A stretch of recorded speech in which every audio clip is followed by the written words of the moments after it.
नमस्कार, बुलेटिन में आपका स्वागत है। मैं हूं आपके साथ जीनत सिद्दीकी। शुरुआत करते हैं खबरों की। थोड़ी देर में जनरल कोटा बिल पर बहस जो है वो होगी। संसद से 16 पूर्व तक आरक्षण की गूंज उठ रही। राज्यसभा में बिल पेश होते ही विपक्ष ने हंगामा भी कर दिया था। सत्र बढ़ाने की पूर्व सूचना न देने पर जताई नाराजगी। हंगामे की वजह से कार्रवाई स्थगित करनी पड़ी थी। बड़ी खबर यह है, और थोड़ी ही देर हमें कुछ सेकेंड्स कुछ मिनट की बात करें तो जो है अब राज्यसभा, क्योंकि अब परीक्षा है, लोकसभा में पास, राज्यसभा में परीक्षा, और क्या कुछ बहस होती है, क्या कुछ तर्क वितर्क की बात करें हम, क्या कुछ निकलता है, इस पर हमारी लगातार नजर बनी हुई है।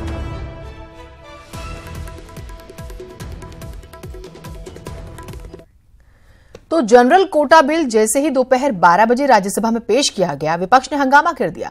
हंगामे की वजह से सदन की कार्यवाही 2 बजे तक के लिए स्थगित करनी पड़ी। विपक्ष बिना पूर्व सूचना के सदन का सत्र बढ़ाने पर नाराज है।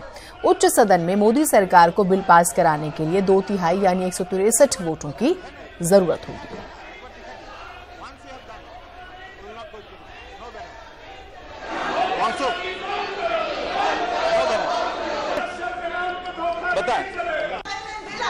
मैं प्रस्ताव करता हूं कि संविधान का और संशोधन करने वाले लोकसभा द्वारा यथापारित संविधान 103 संशोधन विधेयक 2019 पर विचार किया जाए। तो जनरल कोटा बिल की हम बात करें, न सिर्फ संसद बल्कि सोलापुर में भी इसकी गूंज सुनाई दी। प्रधानमंत्री मोदी ने कहा कि आज राज्यसभा में बिल पास हो जाएगा। सबका साथ सबका विकास बीजेपी का कल्चर है। गरीब सवर्णों की 10% आरक्षण जो है वो उनको मिलेगा। आरक्षण पर गुमराह किया जा रहा है, ये कहा प्रधानमंत्री मोदी ने। लाखों गरीबों को आरक्षण से फायदा होगा। झूठ फैलाने वालों को संसद ने जवाब दे दिया। गरीब किसी भी वर्ग का हो, उसे समानता मिले, ये कहा है प्रधानमंत्री ने। और वोट बैंक की राजनीति ने विकास को रोका हुआ है।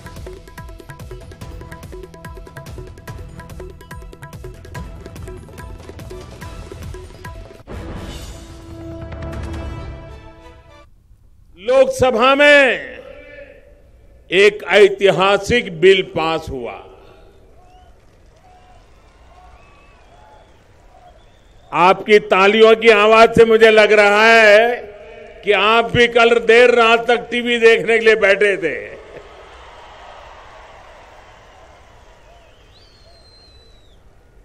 सामान्य वर्ग के गरीबों को 10% आरक्षण पर मोहर लगाकर सबका साथ सबका विकास के मंत्र को और मजबूत करने का काम किया गया है। हर वर्ग को आगे बढ़ने का अवसर मिले, अन्याय की भावना खत्म हो। गरीब भले ही वो किसी भी क्षेत्र का हो, उसे विकास का पूरा लाभ मिले, अवसरों में प्राथमिकता मिले। इस संकल्प के साथ भारतीय जनता पार्टी आपके उज्जवल भविष्य के लिए समर्पित है। तो प्रधानमंत्री नरेंद्र मोदी कई बातें करते नजर आए। उन्होंने कहा कि जरूरतमंद सवर्णों को 10% आरक्षण के फैसले का बड़ा असर पड़ रहा है। रैली में शामिल होने के लिए पहुंच रही है सवर्णों को आरक्षण के लिए पीएम मोदी का आभार जो है वो लोग जता रहे हैं। सबका साथ सबका विकास को लेकर नारे लगाती भीड़ से बात की हमारे सहयोगी हिमांशु त्रिपाठी ने।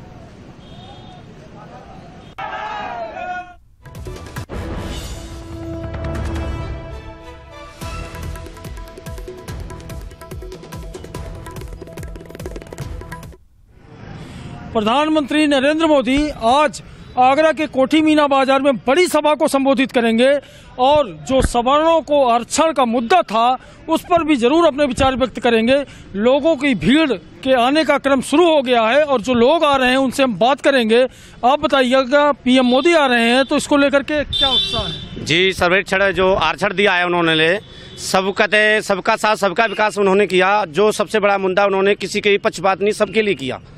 और भी लोग हैं, उनसे हम बात करेंगे। आप बताइएगा कि आरक्षण को लेकर सवर्णों का आरक्षण हुआ है, इस पर क्या कहना है, कैसा काम रहा है? जो मोदी ने कहा है वो अपने करके दिखाया। सवर्णों का उसने खूब ध्यान रखा है। सवर्णों को बहुत बड़ी सुविधा दी है जो आज तक किसी सरकार ने नहीं दी थी।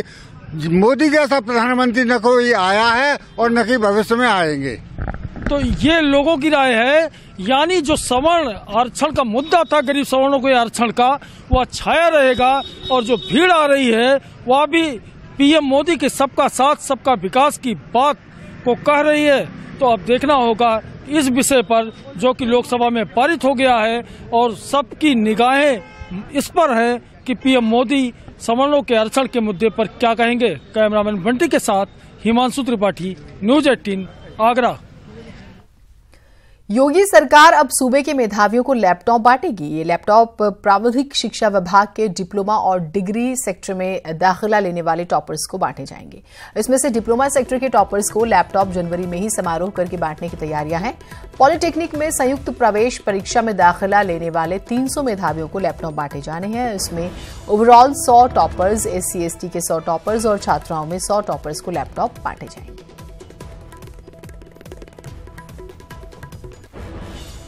सरकार पिछले 1.25 वर्ष से प्राविधिक शिक्षा में गुणात्मक सुधार करने के प्रयास कर रही है। गुणवत्तापरक शिक्षा मिले छात्रों को और उसके बाद उनके जॉब प्लेसमेंट में भी हमारा तंत्र सहायक हो, ऐसे हम प्रयास कर रहे हैं। अभी जो आपने लैपटॉप वितरण की बात कही, वो जो हमारी संयुक्त प्रवेश परीक्षा परिषद है, उसमें 3 स्तर पर 100 लैपटॉप हम मेधावी छात्र छात्राओं को देने वाले हैं। अनुसूचित जाति जनजाति को 100 जो मेरिट उच्च मेरिट में होंगे, 100 बालिकाओं को जो उच्च मेरिट में होंगी और 100 सामान्य मेरिट में जो उच्च स्थान पर होंगे। ऐसे 300 लैपटॉप उनको अभी एक आने वाले समय में कार्यक्रम करके प्रदान किया जाएगा, ताकि प्राविधिक शिक्षा की ओर छात्रों का रुझान बढ़े और ये हाई क्वालिटी लैपटॉप उन्हें दिए जाएंगे जो आगे उनके शिक्षा में सहायक हों। सुप्रीम कोर्ट में अयोध्या मसले पर सुनवाई पर बाबरी मस्जिद के पक्षकार हाजी महबूब ने जजों की 5 सदस्यीय बेंच पर सवाल खड़े किए। हाजी महबूब का कहना है कि 5 जज हिंदू हैं, बेंच में किसी मुस्लिम जज को नहीं रखा गया। मुस्लिम जज नहीं होने की वजह से मुसलमानों का ख्याल नहीं रखा गया और जब फैसला आएगा तो ये सवाल जरूर उठेगा। 5 बेंच तो उन्होंने बनाया ज़रूर है, लेकिन आप बताइए हिंदुस्तान में क्या मुसलमानों को हक रहने का नहीं है? क्या वो यहाँ के बाशिंदे नहीं हैं? जिस तरीके से 5 बेंच बनाई थी, 5 हिंदू जजेस हैं, एक तो मुसलमान होना बहुत ज़रूरी था। कल यही मसले फिर सवाल उठेगा कि भाई कोई फैसला आया तो ये होगा कि भाई हमें कहाँ तरजीह दी गई है, हमारा तो कोई ख्याल ही नहीं रखा गया है। एक तरफ अवैध खनन पर सीबीआई एक्शन में है तो वहीं मेरठ के देहात इलाकों में अवैध खनन जोरों शोरों से चल रहा है। रात के अंधेरे में जेसीबी मशीनों से खेतों में 8 से 10 फीट के गड्ढे किए जा रहे हैं और खनन माफिया और अधिकारी मिलकर लाखों के वारे न्यारे भी कर रहे हैं। मेरठ के थाना जानी, मुंडाली और भावनपुर इलाकों में धड़ल्ले से अवैध खनन किया जा रहा है। सूत्रों की माने तो खनन माफिया अधिकारियों के साथ सेटिंग करके मिट्टी का खनन कर रहे हैं। जैसे कि आप अभी बता रहे हैं, 2 गांव हैं जो आपने बताया अभी, तमयपुर का और एक दलीड़ूपुर का, तो उन दोनों में मैंने अभी एसडीएम को भेजा है। अगर कहीं भी कुछ ऐसा पाया जाएगा तो निश्चित तौर से जो है तक कार्रवाई की जाएगी, किसी को छोड़ा नहीं जाए। बांदा में एएसपी के निर्देश पर एडीएम और एएसपी ने साड़ी खादर बालू खदान में संयुक्त छापा मारकर नदी में अवैध खनन कर रही 7 पोकलैंड मशीनें, 100 ट्रक समेत दर्जन भर खनन माफिया के गुर्गों को हिरासत में लिया। एएसपी ने बताया कि स्थानीय पैलानी एसडीएम राकेश कुमार और सीओ की भूमिका की जांच होगी। ग्रामीण लगातार स्थानीय प्रशासन पर माफियाओं से मिलीभगत कर अवैध खनन का आरोप लगाते रहे हैं। अभी तो साड़ी 1 और 4 का पूरा एरिया हम लोग इसको अभी देख रहे हैं। अभी 4.5 के जहाँ से खुदाई होती है वहाँ से हम लोग लौटे हैं और रास्ते में बहुत सारी काफ़ी ज़्यादा ओवरलोड ट्रकें मिली है और कुछ खुदाई करने वाली मशीनें मिली हैं जो कि संभवतः हम लोगों को देख के किनारे खड़ी हो गई थी और वहाँ उनके खुदाई के निशान थे। उस पर कार्रवाई करने के लिए और जो ये ओवरलोडेड ट्रकें हैं, काफ़ी ज़्यादा मात्रा में ओवरलोडेड हैं, उन पे कार्रवाई करने के लिए हम लोगों ने हमने और प्रशासन ने सूचना दे दी है। सांडी खादर खनन क्षेत्र है, खनन पट्टा है यहाँ पे। इसी क्रम में काफ़ी शिकायतें मिल रही थी कि सारे के सारे ओवरलोडेड ट्रक जा रहे हैं काफ़ी बड़े पैमाने पे। जितने का रवाना होना चाहिए उससे कहीं ज़्यादा बालू इसमें भर करके जा रही है। उसी क्रम में ये कार्रवाई की गई है। खनन मामले में सीबीआई जांच को लेकर पीएसपी के अध्यक्ष शिवपाल यादव ने इशारों ही इशारों में अखिलेश पर तंज कस दिया। उन्होंने कहा कि वो भी 2004 से लेकर 2006 तक खनन मंत्री रहे, लेकिन उन पर तो कोई आरोप ही नहीं लगा।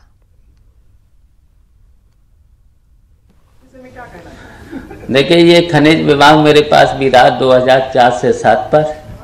मुझ पर तो कोई आरोप लगा नहीं था, मुझ पर कोई आरोप नहीं लगा। लेकिन जो बेईमानियां हुई हैं, जिसकी वजह से उत्तर प्रदेश की जनता जो महंगाई की चपेट में, इतनी महंगी मिट्टी गिट्टी बालू जो महंगाई हुई थी भ्रष्टाचार की वजह से, तो उसमें भारतीय जनता पार्टी के लोगों ने बहुत लेट कर दिया है। जो लूट हुई थी 2007 से 12 तक, उस पर भी देरी हुई। तब भी सरकार थी भारतीय जनता पार्टी की, और ये मिलकर के तब भी जांच कराना चाहिए था। मेरठ के लाला लाजपत राय मेडिकल कॉलेज से रोंगटे खड़े करने वाली खबर आई है। यहां आवारा जानवर ने गायनिक वार्ड के बाहर नवजात के शव को नोच डाला। दरअसल मेरठ के जिला अस्पताल में प्रसव के दौरान बच्चे और मां की हालत काफी गंभीर हो गई, जिसके बाद जच्चा बच्चा को मेडिकल कॉलेज के लिए रेफर किया गया। 108 एम्बुलेंस के जरिए प्रसूता को मेडिकल कॉलेज के गायनिक वार्ड के बाहर छोड़ दिया गया, जहां पर नवजात के शव को बाहर रखकर वार्ड के अंदर दाखिल हुए। तभी वार्ड के बाहर मौजूद आवारा कुत्तों ने बच्चे का शव मुंह में दबा लिया और मौके से बच्चे के शव को लेकर वो चले गए वहां से। जब इस मामले पर मेडिकल कॉलेज के प्रशासनिक अधिकारियों से बातचीत की गई तो घटना पर अफसोस जाहिर किया और मामले की जांच की बात कर रहे हैं। बच्चा डिलीवर हुआ था जिला अस्पताल से डिलीवर होकर के उसकी मदद सीरियस थी, उसको यहाँ रेफर कर दिया गया था। तो बच्चे की बॉडी को लेकर के वो लोग आए थे, उन्होंने बच्चे की बॉडी को कुछ देर के लिए बाहर रख दिया, दूसरे किसी जानवर ने उसको घसीटने की कोशिश की। और ये घटना बहुत ही दुखद है और इस सब के लिए बहुत सारे प्रयास पहले से कर रहे हैं। एनआईए की टीम संदिग्ध आतंकी सुहेल को लेकर अमरोहा पहुंची। एनआईए की टीम लगातार संदिग्ध आतंकियों की तलाश कर रही है। इसी की वजह से टीम तीसरी बार अमरोहा पहुंची है। एनआईए की टीम ने यूपी और दिल्ली में अलग अलग जगह छापेमारी की थी और 10 से ज्यादा संदिग्धों को गिरफ्तार भी किया था।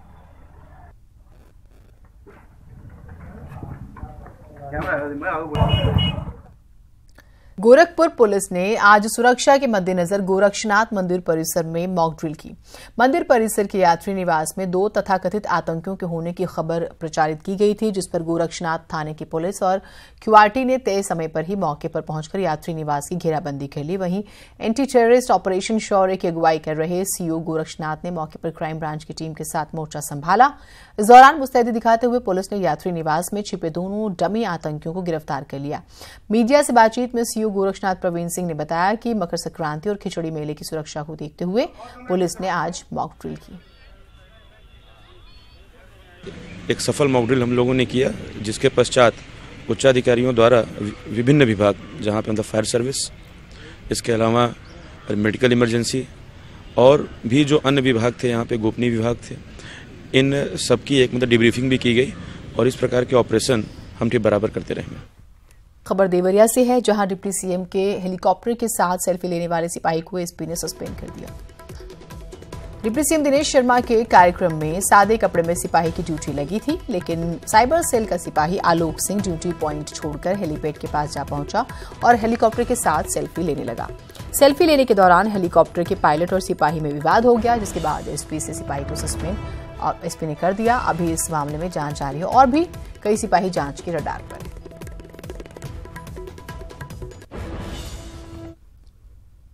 एक सिपाही आलोक सिंह, उनका उधर ड्यूटी हो गई ऐसे सीवीज में सादा कपड़े में काम करने का। उनका ड्यूटी स्थल छोड़ करके ऐसे हेलीकॉप्टर के नज़दीक में जा करके सेल्फी लेने के लिए कोशिश कर दिया। उधर पायलट से भी उनका कहासुनी हो गई। ये उनका रिपोर्ट में भी आया, उसी एरिया में उस दिन ड्यूटी में था सीओ रुद्रपुर, उनका लिखित रिपोर्ट आया। मुझे अदर सोर्सेस में भी एलआई इंस्पेक्टर वो है, वो मतलब सही ऐसे आया, उनका मैं सस्पेंड कर दिया फर्दर इन्वेस्टिगेशन के लिए। सिर्फ इनका नहीं है, हेलीपैड में कौन कौन ड्यूटी है, कैसे ये अंदर आया, किसका लापरवाही, इसके लिए सीओ सिटी का मैं जांच दे दिया, वो रिपोर्ट मिलकर के आगे कार्रवाई करेंगे। आज से खेलो इंडिया यूथ गेम्स का आगाज हो रहा है, जिसमें 6000 खिलाड़ी हिस्सा लेंगे। पुणे में महाराष्ट्र के सीएम फडणवीस और केंद्रीय खेल मंत्री राज्यवर्धन सिंह राठौड़ इन गेम्स का उद्घाटन करेंगे।